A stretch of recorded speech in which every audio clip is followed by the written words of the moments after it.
so far away. I think there's one person, I've done this for many, many years, and one person I definitely don't have to introduce, do I?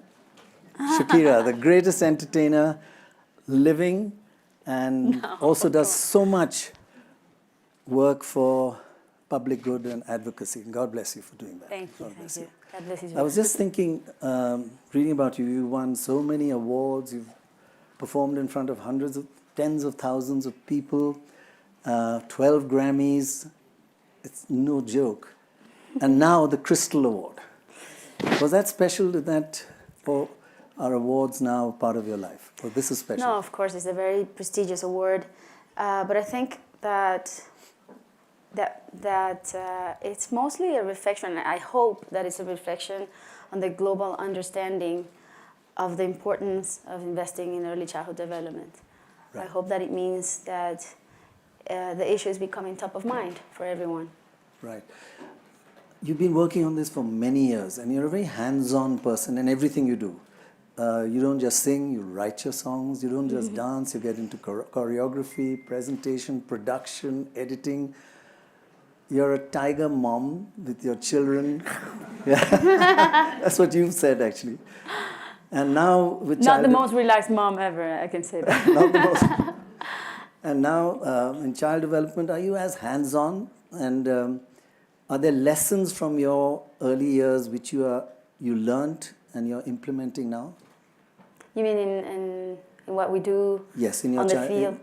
Education. Education. Yeah, I'm definitely on top of every detail on how the schools work, the progress that we're making in our schools.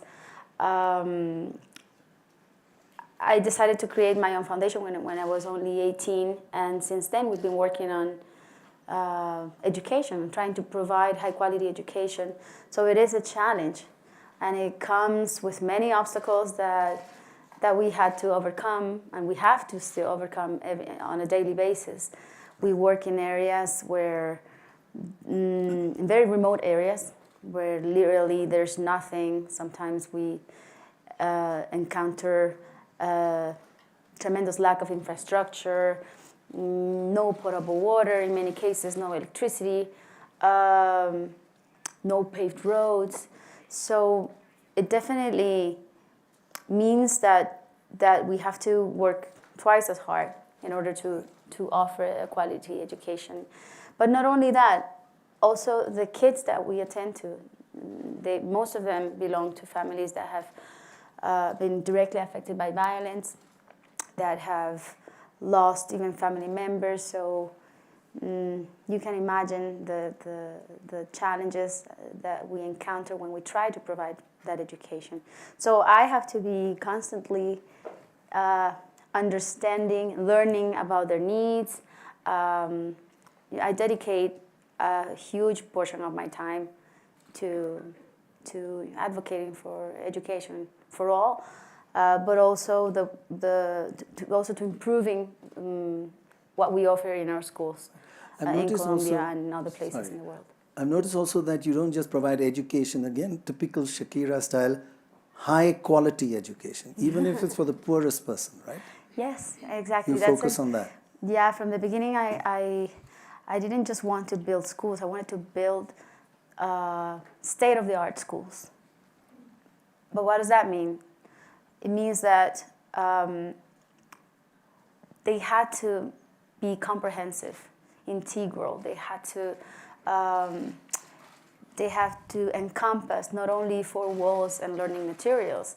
They had to encompass programs to engage the entire community, to maintain the schools. School feeding program is the cornerstone upon our programs in our schools are built. Upon which, I'm sorry, my English. Upon which our programs are built. I dare not even pronounce. It's definitely it's the center and the core of our work. You know, offering food in our schools is such a key, vital element in order to keep the kids in school. So little by little, we were introducing other elements that were improving what we were offering, the kind of education that we were offering. You know, involving the parents, training teachers, and also even making available school sports facilities to the rest of the community. And on this, Barça Foundation has been very, very instrumental. We have built a football field, football pitch. I would have thought that's the first thing you'd built. Not exactly the first, but you know, little by little, we've been doing more and more improvements. But I'm telling you, it's so worth it. Every penny that we've invested in schools and in education have been so worth our while. I don't feel that I have wasted any money or effort or energy when it comes to investing in education, especially on ECD. ECD strategies have early childhood development strategies have really demonstrated that are so vital when it comes to keeping kids in school as well, and to making sure that they succeed not only in school but later in life. But it's the story of your life. Shakira only takes things which have got hurdles, and then you smash each one of them. I remember as a kid, your music teacher said, "You singer, forget it." Can you imagine a music teacher? He didn't like my voice. Never let me enter the school choir. Yeah, that was a big frustration for me. Luckily, my dad was as stubborn as me, and he always encouraged me and said, no, your voice is amazing. Someday they will know. Because I had a very powerful vibrato, you know, which I still keep. It's a very, I think, a very signature thing of mine. But back in the day, it was kind of like a little disrupting for the rest of the choir. Right. So many of my classmates used to say, "Shakira, you sing like a goat." I kind of do have a little goaty thing going on. That's what the teacher said. Well, yeah, but you know, my parents were always there, insisting on the fact that I had to believe in me and in my dreams. So I really owe them my career, really. More than that, genes. Every morning you should thank them for your genes. The other no, genes are not that important. I mean, like Professor Heckman says, some genes can be actually activated can be triggered by the environment. Yeah, absolutely. Yeah. The environment is crucial.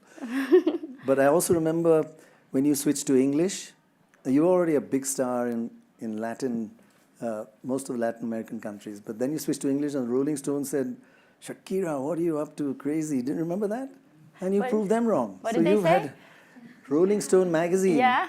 Remind me. I have bad memory now, I think. No, they said, you shouldn't sing in English, that's crazy. And you proved them wrong. I mean, you've had just so many huge hits. Well, no, I don't recall that. Maybe I only remember the good stuff. You remember the good stuff? Well, I must say... a lot. Of course, I had people who believed in me at the beginning and people who didn't. But yeah, I guess I've been more than talented. I think I've been very persistent, you know, and disciplined as well. That's being modest.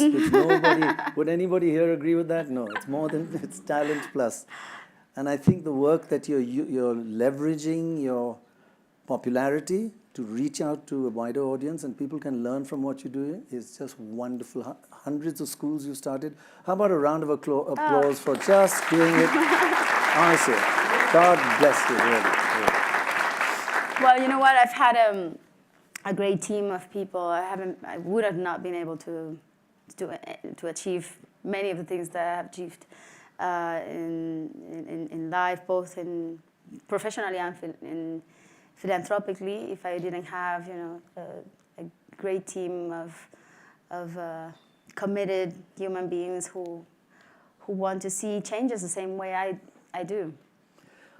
I've read about your dad. I mean, I just think he's a wonderful person. Of course, dad power, somebody said, root for dad power, right? And I do remember him your name means grateful or gratitude. Yeah. And he did something for you at a tough time, so you understood the meaning of gratefulness. He took you to a playground. You know, my dad, he's a dreamer, an idealist, and he hasn't been quite the best business person. So we, at some point in our lives, when I was 7 years old, we lost pretty much everything we had. He was doing quite well with his jewelry business, but then he made a couple of bad decisions, and voila. That's life.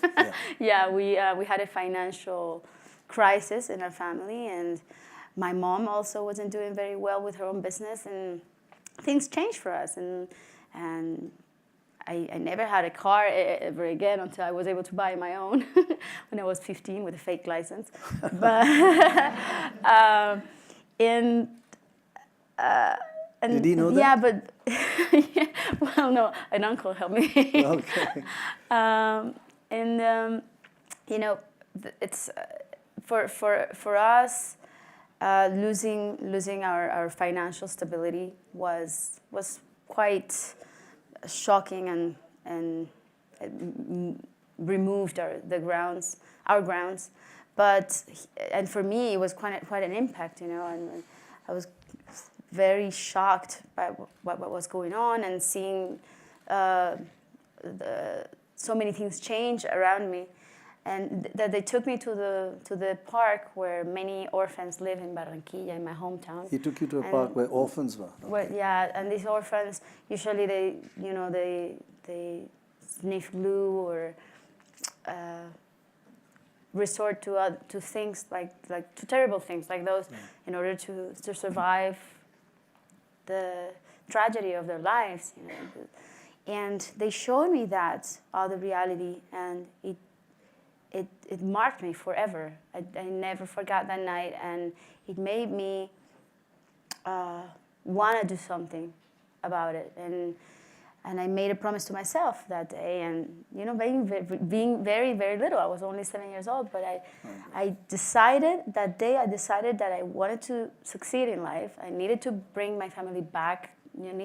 I needed to vindicate them socially and economically, and someday, but I also wanted to do something about those kids.